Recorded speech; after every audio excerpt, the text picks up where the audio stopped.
Well, we thought we were different, probably, or many of us did, that we were, because the growth was so strong and that we were actually generating real jobs and real people were moving to Bend buying real houses as opposed to pure speculators. We thought we might be different from some of the rest of the country.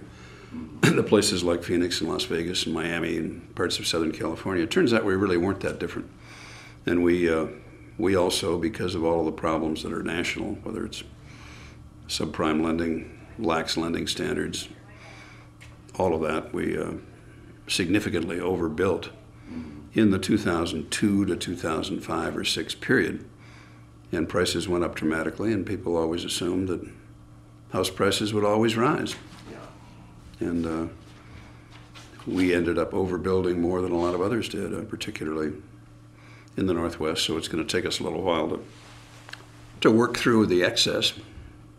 Economically, if you just look at the curves, the curve in the 80s was deeper, the recession curve. But to anybody that's out there today, it doesn't feel like 80s was deeper. It feels like about as deep as we've gone since the Depression. Well, and I think the foreclosure rate now is so much higher than it was then. So I think that there's components to this that weren't present in the 80s. So, and I think that also has really, when you're on that downward slide of losing your home and in foreclosure rate, often that radiates out in so many other areas. Well, actually, Sunday was my last day of work. What were you doing? I was a cook at the college for the dormitory. COCC? Yes. And we lost our contract, and we're hoping to get, we got a new company coming in. I'm hoping to get hired by them for the fall.